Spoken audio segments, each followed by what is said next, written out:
Hi, and welcome back to Watercolorish. Today we're going to talk about fixing mistakes. And this is a video that's targeted more to beginners and intermediate level watercolorists.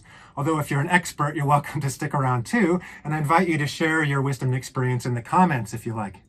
If you're new to watercolor, you may have heard people call it a difficult medium and say that you can't make changes or fix your mistakes. And these rumors are partially true, but also misleading, as I'll explain.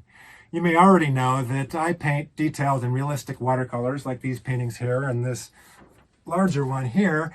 And I confess I secretly enjoy the wow factor when people say they're surprised I could do all this in watercolor.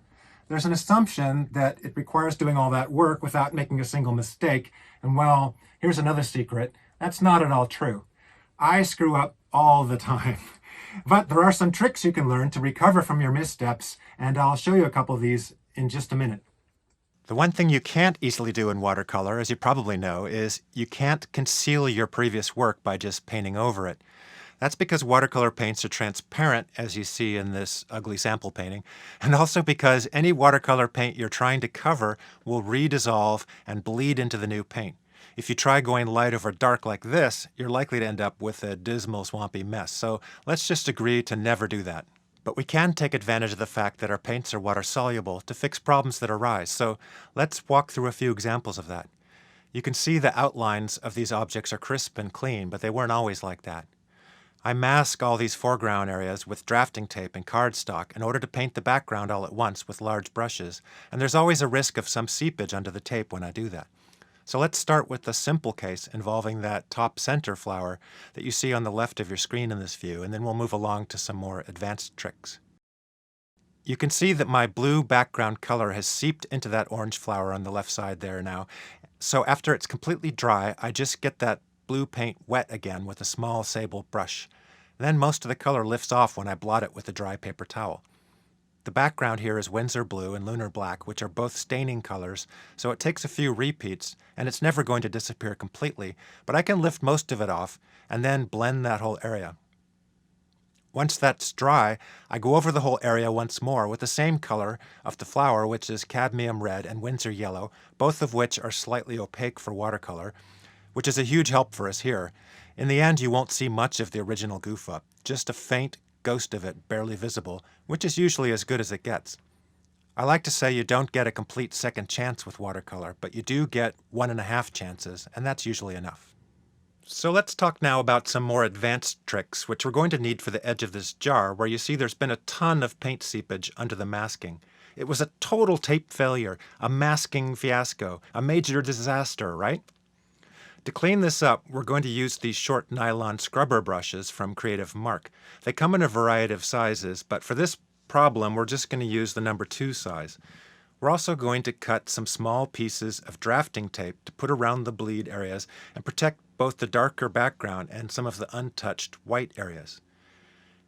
You can see here that I've cut pieces of 1/2 inch drafting tape lengthwise so that each is about 1/4 inch wide, which is narrow enough that I can bend them into an arc shape to mask off the outside of the shape of the glass thread that should have been protected by my original masking.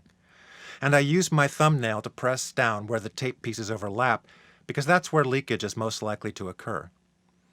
I'm also going to mask off the nearby white areas on the inside of that arc shape to protect them from the paint that's going to be scrubbed off, because you always want to protect your white unpainted paper wherever you can, and this scrubbing process is a little messy. Once everything's taped off, I'm going to try to remove as much of the blue paint as I can with just a damp sable brush, because it's soft and doesn't harm the paper. One thing you need to know about the nylon scrubber brushes I showed you earlier is that they really loosen and frazzle the paper fibers, and your paper will never be the same after that. So we remove as much paint as we can non-destructively before bringing out the big guns. So here I switched to a number 2 nylon scrubbing brush, and I'm just using it to very lightly scrub the paper fibers and remove some more of that pigment that has sunk in a little deeper into the paper. This is where painting on the best quality paper really pays huge dividends. I use Arches 140-pound hot press, which holds up to this kind of abuse pretty well. If you're using a cheaper student paper, you may find that it starts to unravel and punish you way too soon. So you can see I removed the masking on the inside area so that I don't get hard boundaries around the area that I'm scrubbing. I want those to blend with the white areas as best as I can. But I do want a hard edge along the outside boundary of the jar, so we're leaving the tape there for now.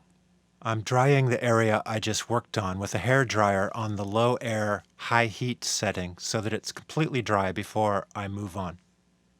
Now I'm going to put drafting tape around the other seepages below the spot I just worked on, and then scrub those out too. I'll speed this up so you don't have to sit through this again in real time, because I imagine you're getting the gist of how this works now. One important thing to know is that any area that has been scrubbed like this won't receive future paint the same way it did back when your paper was pristine and intact. Once the paper fibers have been disturbed this severely, they tend to wick any new paint in unexpected directions and also to darken in unexpected ways.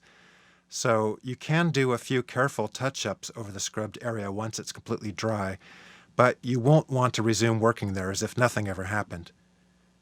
In other words, this gives you your 1.5 chance, but it's not like having an eraser that lets you start over. With experience, you'll start to get a feel for how much of this abuse your paper will take before it starts to give up on you, and you definitely want to stop before you get to that point. Finally, I'll use a small sable brush to repaint the background along the edge of the glass to create a nice, crisp boundary between light and dark, which was what I was hoping to get with my original masking if only it had worked right. Notice this brush is not very wet, and I'm being careful to stay away from the areas I scrubbed as much as I can, because as I said, those spots will be trouble from now on. They will cause any new paint to wick and bleed in ways that you're guaranteed not to like. So here you can see the final result, which is looking much better than what we started with. I hope that this has been helpful and has shown you how to fix some common types of watercolor problems, and I'll share a few more methods for fixing mistakes in my next installment coming soon. Meanwhile, thanks for watching Watercolorish, and please keep painting.